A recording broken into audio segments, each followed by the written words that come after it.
sama. Siapa di sini tertarik sekretarisnya? Siapa Paris ya? Coba Paris lihat teman-temannya yang ada di kelas ini. Apakah ada yang tidak hadir hari ini? Ayo, dilihat siapa yang tidak hadir hari ini. Ada? Nggak ada. Oke, berarti Melisa. siapa? Gimana ini Paris ini sebagai sekretaris? Sudah dikenali anggota atau teman-teman di kelas. Siapa yang hadir? Oh, cuma Melisa. Ada yang tahu Melisa kemana? Oh, apa ini? Berapa lama enggak? Oh, kayak Prima tadi kan? Oke. Baik, di sini sebelum kita mulai pembelajaran, Miss mau mengajak kalian semua bernyanyi dulu. Oke? Sekarang Miss minta kalian semuanya berdiri. Oke? Semua tahu kan lagu dari Sabang sampai Merauke? Oke, kita nyanyi sama-sama. Ayo semuanya posisinya siap. Jangan ada yang lemes-lemes. Ayo, kita nyanyi sama-sama ya.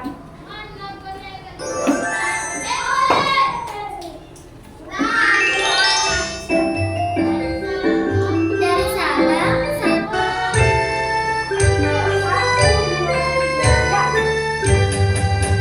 Dari Sabang sampai Merauke, beragam pulau-pulau, sambung menyambung menjadi satu. Itulah Indonesia, Indonesia tanah airku. Aku berjanji padamu, menjunjung tanah airku, Indonesia.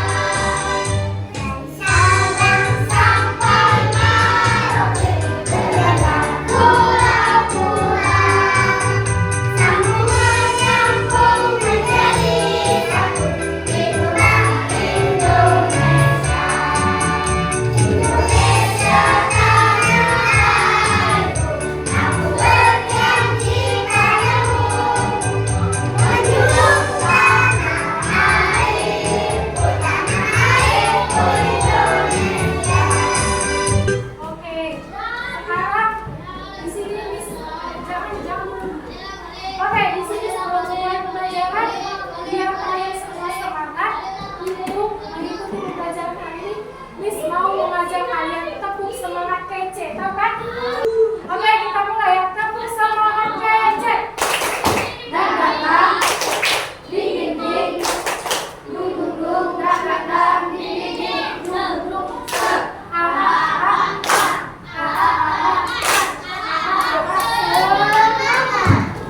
Belum semangat. Sekali lagi ya, Miss ulangi. Ayo semua keluarkan semangatnya. Ini kan masih pagi kan? Bisa apa semua? Ya, jadi harus semangat. Oke, Miss ulangi ya. Tepuk semangat.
Pasti di sini kalian semua pernah baca cerita. Nah, sekarang Miss mau tanya, kalau kalian pernah baca cerita, biasanya di dalam cerita yang kalian baca itu terdapat apa saja? Ayo, dapat satu. Oke, judul ya. Oke, tokoh atau penuturan apa? Gaya bahasa. Iya, mau cerita terus. Apalagi Yogi? Apalagi? Ayo, tema, ya. Terus? Gaya bahasa. Ya, isi pokok. Nah, yang kalian bilang itu atau yang kalian katakan itu benar ya. Jadi dalam cerita itu terdapat yang namanya tema, alur, latar, gaya bahasa, amanat dan lain sebagainya. Nah, hari ini itulah yang akan kita pelajari, yaitu kita akan belajar apa? Unsur intrinsik cerita fiksi. Adapun tujuan dari pembelajaran kita yang pertama, kalian dapat mengidentifikasi dan menjelaskan unsur-unsur intrinsik cerita. Yang kedua, kalian dapat menganalisis hubungan antara unsur intrinsik dengan nilai-nilai budaya yang terkandung dalam cerita. Dan yang ketiga, kalian dapat menghargai keberagaman budaya melalui analisis cerita fiksi. Nah, itulah tujuan dari pembelajaran kita. Nah, sedangkan manfaat kalian belajar unsur intrinsik cerita ini supaya kalian bisa nantinya membuat cerita fiksi. Mana tahu dari antara kalian ini ada yang punya cita-cita jadi penulis terkenal. Jadi dengan belajar ini kalian bisa nanti membuat sebuah cerita fiksi dengan memperhatikan unsur intrinsik di dalamnya. Oke, itulah manfaat kita belajar unsur intrinsik ini. Oke, nah sebelum Miss menjelaskan apa saja itu unsur intrinsik cerita, sekarang Miss mau tanya dulu sama kalian, sama Jaki. Jaki asal dari daerah mana? Dari apa? Dari Padang. Medan, oke. Nah, Jaki berasal dari daerah Medan. Sekarang Miss mau tanya untuk Paris. Paris berasal dari daerah mana? Sumatera Utara. Ayo, siapa di sini yang sukunya suku Jawa? Oke, wow, hampir rata-rata. Siapa di sini yang sukunya suku Mandailing? Oke, ada 3 orang. Terus di kelas ini ada suku apa aja lagi? Suku Melayu. Siapa yang suku Melayu? Jangan ada. Cuma satu. Oke. Nah, ternyata di kelas ini kita beragam suku. Sekarang Miss mau tanya, kalian kan berbeda-beda suku. Nah, jadi pastinya kalian juga punya kebudayaan yang berbeda-beda. Misalkan antara suku Jawa dengan suku Mandailing pasti punya kebudayaan yang berbeda. Nah, sekarang Miss mau tanya dulu, yang dari Jawa tadi, yang dari suku Jawa, kira-kira apa cerita rakyat yang kalian tahu yang berasal dari suku Jawa? Ayo, katakan apa? Ayo, apakah yang kamu tahu cerita rakyat yang berasal dari suku yang berasal dari Jawa? Ayo, apa? Oke, cerita rakyatnya apa? Asal mula? Ayo apa? Apa Jaki? Cerita rakyat dari dari Jawa itu apa? Ayo yang dia durhaka sampai durhaka. Iya, Malin, Kunda, terus apa lagi? Cerita rakyat dari Jawa tentang penjajahannya. Sangkuria, iya, Jaki betul. Oke, nah itulah cerita rakyat yang kalian tahu dari Jawa. Oke, nah sebelum Miss menjelaskan materi di sini, Miss mau menayangkan sebuah video. Nah, di sini Miss mau mengajak kalian menonton video. Di sini Miss akan menampilkan satu cerita rakyat yang berasal dari daerah Sumatera Utara. Nah, kenapa Miss pilih dari Sumatera Utara? Apakah dari Jawa saja? Karena apa?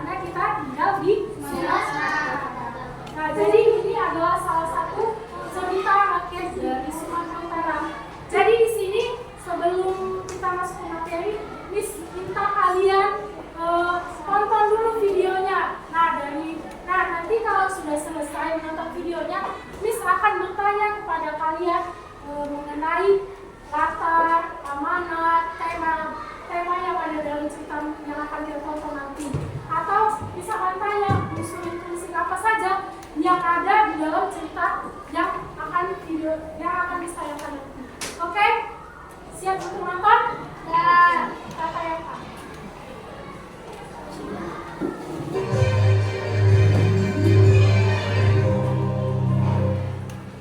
Semua diperhatikan dengan Asal-usul kolam Sampuraga. Kisah dari Provinsi Sumatera Utara. Kolam Sampuraga merupakan salah satu tempat tujuan wisata yang terletak di Kabupaten Mandailing Natal, Provinsi Sumatera Utara. Kolam Sampuraga pun memiliki kisah asal-usulnya. Pada zaman dahulu kala, tersebutlah seorang pemuda bernama Sampuraga. Pemuda itu dikenal sangat rajin dan tekun. Karena tidak memiliki lahan sendiri, Sampuraga bekerja sebagai petani penggarap di sebuah ladang milik orang lain. Sampuraga hanya tinggal berdua dengan ibunya. Ayahnya sudah lama meninggal ketika Sampuraga masih kecil. Mereka berdua tinggal di sebuah gubuk yang sudah reot. Siang itu, hari sangat terik. Seperti biasanya, pemilik ladang datang membawakan makan siang untuk Sampuraga. Sampuraga, aku lihat kamu ini anak yang sangat rajin. Selain itu, kamu punya ketekunan dalam bekerja. Kalau boleh aku sarankan, kamu sebaiknya merantau ke daerah yang penduduknya hidup makmur. Apalagi usiamu saat ini masih sangat muda. Tapi apakah Tuan tahu daerah mana yang penduduknya hidup makmur? Tidak jauh dari sini ada daerah yang bernama Mandailing. Para penduduknya memiliki sawah dan ladang yang subur. Mereka juga bisa mendapatkan emas dengan cara mendulang di sungai. Selain subur, daerah itu juga dikenal kaya akan emas. Sepulangnya dari bekerja, Sampuraga segera berbicara dengan ibunya. Ibu, aku mendengar ada sebuah daerah yang penduduknya sangat makmur. Daerah tersebut bernama Mandailing. Setiap penduduknya memiliki sawah dan ladang. Selain itu, mereka juga bisa mendapatkan dengan cara mendulang emas di sungai. Tanah mereka selain subur juga mengandung emas yang melimpah. Terus, apa rencanamu? Ibu, aku bermaksud untuk merantau ke daerah tersebut. Siapa tahu nasib kita akan menjadi lebih baik. Apakah ibu mengizinkan? Baiklah Sampuraga, demi masa depanmu, ibu mengizinkan. Meskipun ibu khawatir tidak akan bisa bertemu lagi karena ibu sudah sangat tua. Beberapa hari kemudian, Sampuraga pun berangkat menuju Mandailing. Ibu Sampuraga melepas kepergian anak satu-satunya dengan hati yang cemas. Setelah berjalan seharian penuh, Sampuraga akhirnya bertemu dengan daerah yang penuh dengan sawah nan hijau dan sungainya yang mengalirkan air jernih.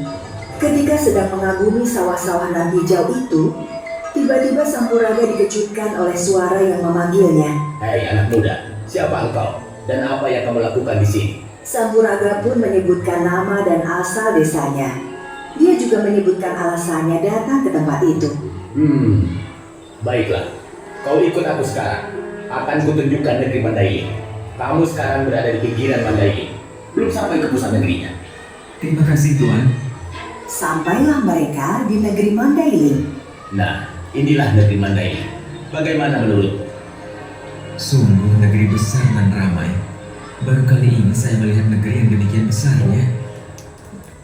Hingga akhirnya mereka berhenti di depan sebuah rumah yang besar dan mewah.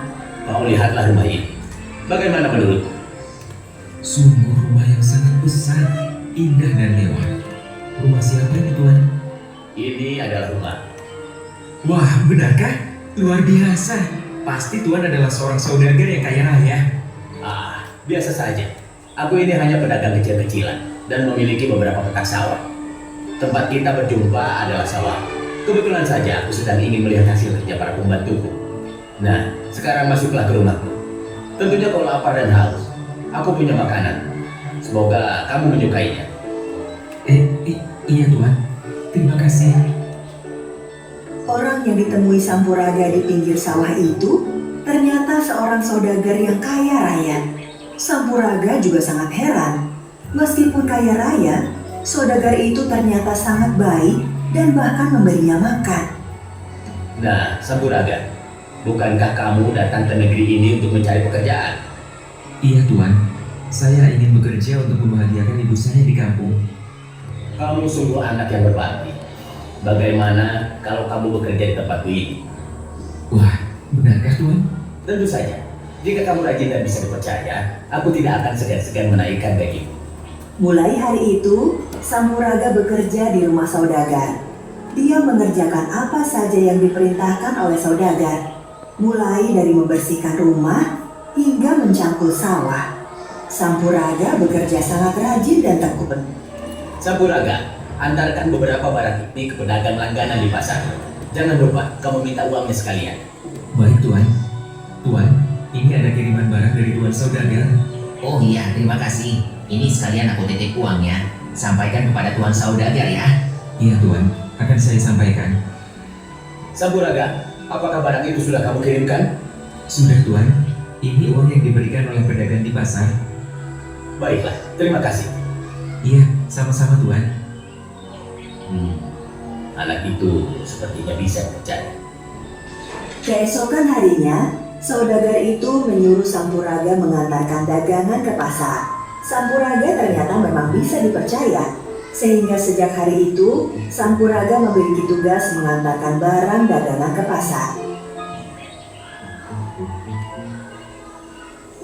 Sampuraga, kamu benar-benar pemuda yang rajin dan jago. Selain itu, kamu juga bisa dipercaya. Nah, bagaimana kalau aku memberimu sejumlah uang untuk modal berdagang? Sampuraga tidak melewatkan kesempatan itu. Dia pun menerima bantuan modal dari saudagar yang digunakannya untuk berdagang di pasar. Usaha Sampuraga berkembang pesat. Keuletannya dalam berdagang membuatnya mampu mengembangkan dirinya menjadi pedagang besar. Dalam beberapa tahun saja, Sampuraga sudah mampu memiliki rumah besar meskipun tidak sebesar milik saudagar. Sampuraga, sungguh hasil kerja kerasmu tidak sia-sia. Sekarang kamu sudah memiliki rumah yang sangat bagus. Ini semua berkat bantuan dan bimbingan dari Tuan. Nah, ada hal penting yang akan aku sampaikan. Anakku hanya satu dan seorang perempuan. Bagaimana jika aku nikahkan kamu dengan anak? Sampuraga pun menyetujui menikah dengan anak dari saudagar. Hari pernikahan segera ditentukan. Beberapa hari menjelang pernikahan, kesibukan terlihat di rumah saudagar. Rumah itu dihias sedemikian rupa untuk acara pesta pernikahan putrinya dengan Sampuraga. Berita tentang pernikahan itu tersebar luas, bahkan sampai ke kampung halaman Sampuraga. Pemilik ladang yang pernah menjadi majikan Sampuraga itu pun memberitahu ibu Sampuraga. Nenek, apakah engkau sudah dihubungi oleh Sampuraga? Bukankah dia akan menikah dengan anak saudagar di Mandailing? Benarkah? Aku bahkan tidak tahu sama sekali.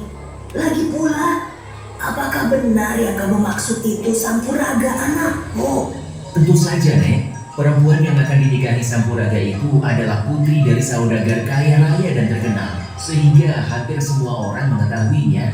Selepas kepergian si pemilik ladang, ibu Sampuraga termangu seolah tidak percaya. Kalau benar Sampuraga yang menikah, tentunya dia sudah mengabariku.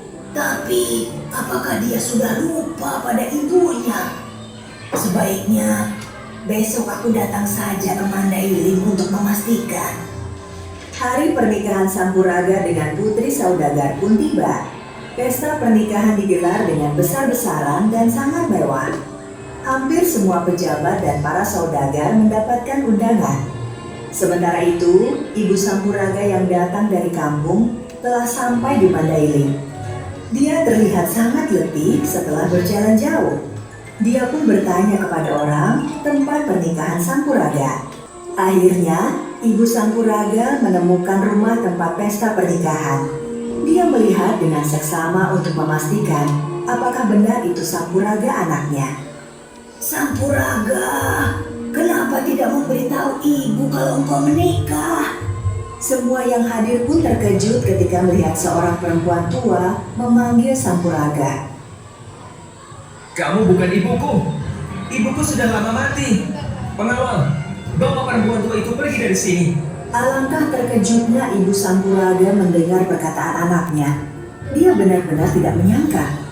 Nah, perempuan tua, kamu tinggal di sini saja. Jangan kembali ke pesta pernikahan Tuan Saudagar. Kau masih keras kepala, kami tidak segan berbuat kasar padamu. Dalam kesendirian di tempat yang sepi itu, Ibu Sampuraga hanya bisa menangis melihat anaknya telah mengingkarinya. Di tengah kesedihannya yang memuncak, Ibu Sampuraga pun berdoa, "Ya Tuhan, kenapa anakku bisa menjadi durhaka? Berilah pelajaran kepadanya, karena telah durhaka kepada ibunya."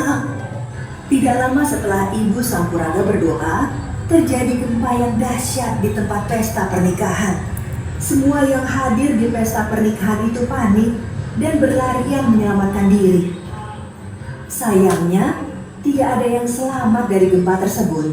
Bahkan, tempat pesta itu benar-benar hancur dilanda gempa dan berubah menjadi kolam yang airnya panas. Kolam tersebut kemudian dikenal dengan nama Kolam Sampuraga sebagai pelajaran bagi semua orang agar tidak durhaka kepada ibunya. Sedangkan Ibu Sampuraga yang sedih dan kecewa dengan sikap anaknya memilih pulang ke kampungnya dan melanjutkan sisa hidupnya di sana.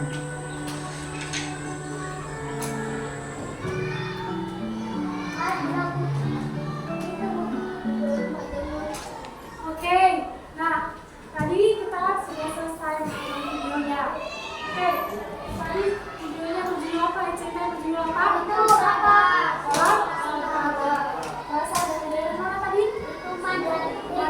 Mandailing Nata. Oke, nah sekarang di sini Miss mau minta sama kalian. Tadi kalian kan sudah nonton videonya. Siapa saja tokoh-tokoh yang terdapat dalam video tersebut? Terus ibu dan apa? Ya saudara. Nah itu yang termasuk tokoh-tokoh yang ada dalam cerita Sampuraga. Nah sekarang di sini Miss mau minta kalian mengerjakan sebuah LKPD. Nah sebelumnya kan Miss sudah bagi kalian duduk berdasarkan kelompoknya. Jadi di sini Miss akan bagikan kalian sebuah LKPD.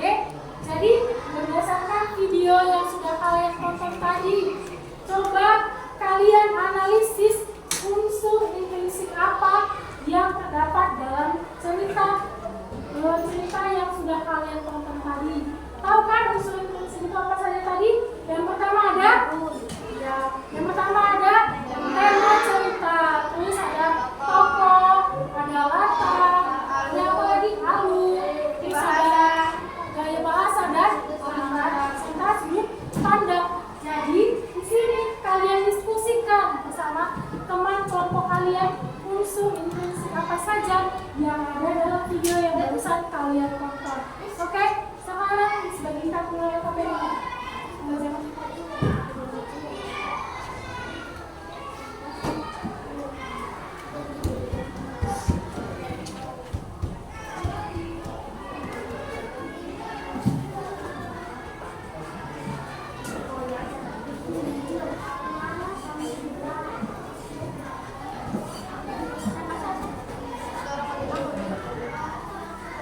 Oke, perhatian.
Assalamualaikum warahmatullahi wabarakatuh. Waalaikumsalam. Perkenalkan, kami dari kelompok 1 akan membacakan unsur-unsur linguistik cerita Sampuraga. Oke, pertama ada apa, Kak? Tema Temanya apa? tema dari cerita Sampuraga adalah Sampuraga. Sampuraga. Oke, lanjut. Tokohnya adalah Sampuraga, Ibu Sampuraga, Tuan Saudagar, dan anak Tuan Saudagar. Oke, lanjut. Latarnya itu ada di sawah, rumah, pondok, kosan. Tempat waktunya itu pagi dan siang. Alurnya itu maju, Kenapa kalian bilang itu alur cerita yang maju? karena dia menceritakan dari awal sampai akhir. Oke, dia tidak ada flashback atau mengingat masa lalu. Ya, masa lalu. Gaya bahasanya itu bahasa baku, Oke. sudut pandang orang ketiga. Kenapa kalian bilang sudut pandang cerita Sampuraga dulu? Karena yang menciptakan kelompok Sampuraga itu kita, bukan dia. Amanatnya itu kita tidak boleh durhaka kepada orang tua. Oke, sekarang kita kasih tepuk jempol untuk kelompok 1. Tepuk jempol. Jempol kanan, jempol kiri, 2 jempol untuk kamu. Oke, silakan duduk, Kak. Oke, perhatian. Perhatian. Oke, nah tadi kan kita sudah kalian sudah mengerjakan KTD dan kalian juga sudah mempresentasikan dan mendengarkan hasil jawaban masing-masing dari kelompoknya. Nah, sekarang sampai di sini ada yang masih mau ditanyakan? Oke, nah sekarang kita bahas dulu ya. Nah, tadi dalam cerita Sampuraga itu temanya apa? Asal usul kolam Sampuraga. Oke, asal usul kolam Sampuraga. Nah, jadi tema itu apa? Tema adalah gagasan dasar atau pokok dari keseluruhan cerita, atau misalkan temanya itu apa? Mengenai lingkungan, terus mengenai masalah pendidikan, terus mengenai persahabatan atau percintaan atau kekeluargaan. Nah, tadi video cerita Sampuraga tadi itu temanya apa? Asal usul kolam Sampuraga. Iya, temanya apa? Percintaan kah? Keluarga kah? Atau lihat tema itu apa temanya? Iya, temanya adalah kekeluargaan. Jadi tema dari cerita Sampuraga itu mengangkat tema dari kekeluargaan. Kenapa tadi dia mengangkat ceritanya kekeluargaan? Karena dalam cerita itu membahas mengenai keluarga. Oke, nah yang kedua ada alur. Alur itu apa? Alur itu adalah urutan cerita ataupun kronologis ataupun kejadiannya. Nah, tadi dari cerita Sampuraga itu menggunakan alur apa? Alur maju. Kenapa maju? Karena dia menceritakan cerita dari awal hingga akhir. Dia tidak ada mengingat masa lalu. Oke, nah yang ketiga itu ada tokoh. Tokoh itu pelaku ataupun orang yang berperan dalam cerita. Nah, tokoh itu ada berapa?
5. Atau waktunya?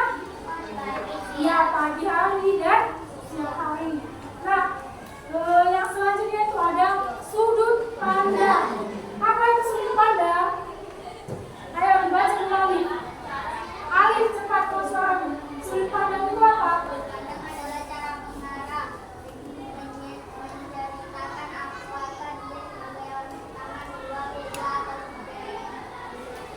Oke, sudut pandang itu adalah pengarang menceritakan apakah dia sebagai pelaku utamanya atau dia hanya menceritakan saja. Nah, dalam cerita Sang Puraga tadi, sudut pandangnya menggunakan sudut pandang orang keberapa? Orang ketiga. Kenapa orang ketiga? Karena ya pengarangnya menceritakan cerita dari Sang Puraga. Oke, sekarang ada gaya bahasa.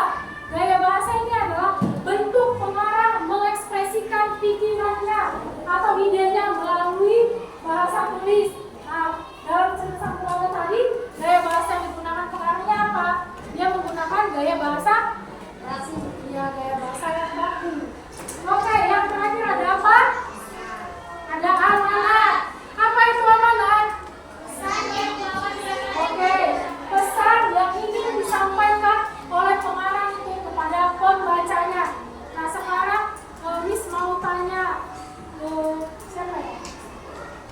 Alba, tadi amanat cerita Sang Puraga apa? Amanatnya, ayo. Si Alba, tadi dia tidak berkata. Ayo Alba, apa amanat cerita dari Sang Puraga?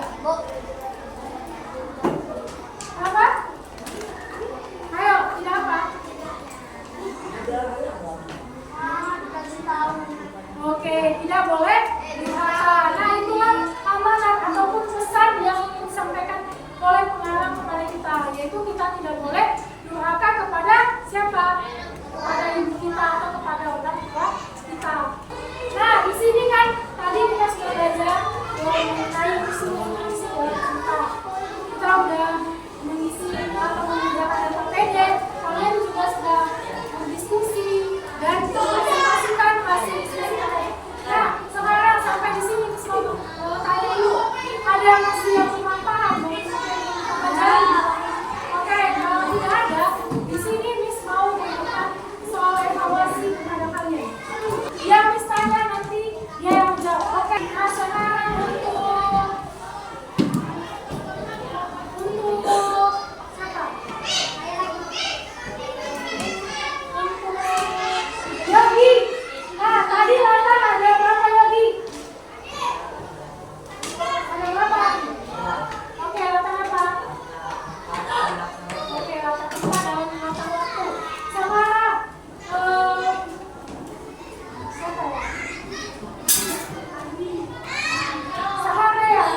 Tadi lalu ada 3, ada mengaju, campuran dan jelaskan ketiga. Lalu maju apa? Oke, lalu mundur. Lalu maju dulu.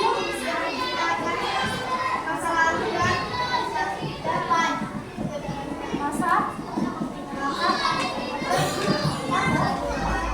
Oke. Oke, sampai di sini semuanya bisa? Oke. Berarti kalian sudah paham kan?